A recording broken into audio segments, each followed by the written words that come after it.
অনু খুবই রেগে যায়, কৃষ্ণেন্দুকে বলতে থাকে, আবার আবার তুমি এসে পড়েছো আমাদের মাঝে, কি চাও তুমি? এত কিছুর পরে কি করে তুমি আবার আমাদের সামনে আসতে পারো? দিদুন তখন বলে, দিদি ভাই তুমি উত্তেজিত হইও না, ওরে আমিই দেখতাছি, আমি থাকতে ওরে কোনো ক্ষতিই করতে দিব না। এরপর কৃষ্ণেন্দু অনুর কাছে হাত জোর করে বলতে থাকে, রাজরানী, আগে আমার কথাটা তো একটু শোনো। আমি তোমাদের কাছে ক্ষমা চাইতে এসেছি।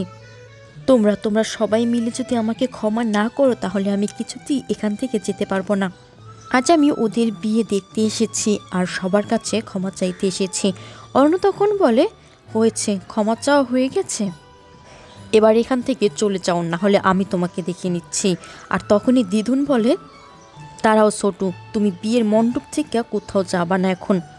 বিয়ের লগ্ন পেরিয়ে যাবে, যতক্ষণ পর্যন্ত বিয়ে পুরোপুরি সম্পূর্ণ না হয় ততক্ষণ পর্যন্ত তুমি এইখান দিয়ে কোথাও যাইবা না।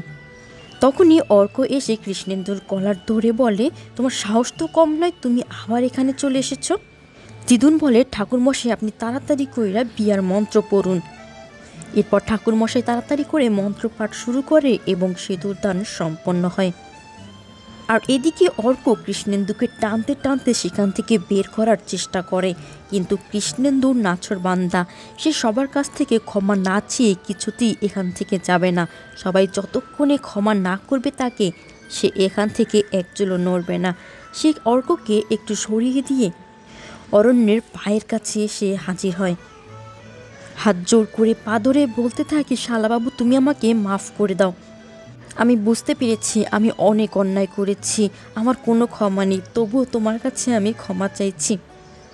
তোমরা যদি আমাকে ক্ষমা না করো তাহলে আমি এখান থেকে আজ কিছুতেই যেতে পারবো না। দেখো, আমি তোমাদের বিয়ে দেখতে এসেছি আর তোমাদের কাছ থেকে ক্ষমা চাইতে এসেছি, তোমরা ক্ষমা না করো অবধি আমার শান্তি নেই। অর্ণ তখন কৃষ্ণেন্দুকে উঠিয়ে কৃষ্ণেন্দুর উপর আরও রেগে যায়, আর কৃষ্ণেন্দু বারবার ক্ষমা চাইতেই থাকে। এরই মধ্যে দেখা যায় হঠাৎ করে দূর থেকে আসা গুলি কৃষ্ণেন্দুর পিঠে এসে লাগে। সবাই দেখে হতবাক হয়ে যায় আর কৃষ্ণেন্দুর সাথে সাথে মাটিতে লুটিয়ে পড়ে। আর এরই মধ্যে কখন কৃষ্ণেন্দুর লাগা গুলি বেরিয়ে গিয়ে অরণ্যের গায়ে লাগে তা কেউ তখন খেয়ালই করেনি।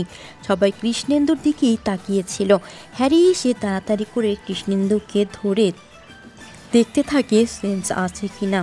পাখি অরণ্যের দিকে তাকিয়ে দেখে অরণ্যের গায়েও গুলি লেগেছে, আর এরই মধ্যে আবারও একটি গুলি এসে অরণ্যের বুকে লাগে। আর তখনই সবার নজরে আসে অরণ্য গুলিবিদ্ধ হয়েছে। সবাই হা করে অবাক হয়ে তাকিয়ে থাকে, কেউ যেন কিছু বুঝিয়ে উঠতে পারছিল না সেই মুহূর্তে। এদিকে অরণ্যের বুকে গুলি লাগায় রক্ত ছিট এসে পাখির সিঁথিতে পড়ে আর রক্ত গড়িয়ে পড়তে থাকে সেখান থেকে। অরণ্য সেদিকে এক মনে তাকিয়ে থাকে আর মনে মনে ভাবতে থাকে সেই স্বপ্নগুলোর কথা, সব যেন মিলে যাচ্ছে। সে একই রকম ভাবেই পাখির সিঁথিতে এভাবেই রক্ত দেখেছিল। স্বপ্নগুলো যেন এবার সব চোখের সামনে পরিষ্কার হয়ে যাচ্ছে।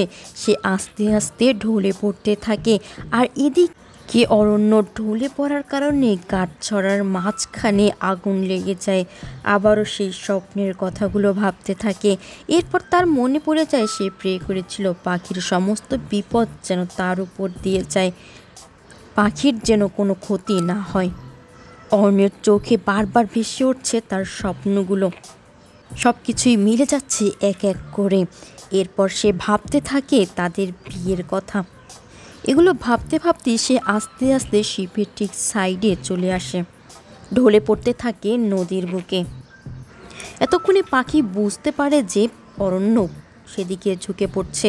পাখি তখনই দৌড় দিয়ে অরণ্যকে ধরে ফেলার চেষ্টা করে, আর তার চোখে ভাসতে থাকে তার বিয়ের সমস্ত মুহূর্তগুলো। কিন্তু পাখি দৌড়ে গিয়ে অরণ্যকে আর ধরতে পারে না। পাখি অরণ্যকে ধরার অনেক চেষ্টা করে, কিন্তু অরণ্যের গলার হাড় পর্যন্ত হাত পৌঁছাতে পারে, আর অরণ্য নদীর বুকে হেলে পড়ে। পাখি অরণ্যবাবু বলে জোরে চিৎকার দেয়। এদিকে বাড়ির সবাইও একই সাথে চিৎকার দিয়ে ওঠে। পাখির হাতে থাকা অরণ্যের ছিঁড়ে যাওয়া গলার হাড় থেকে পুঁতিগুলো এক এক করে পড়তে থাকে। শিপের উপর।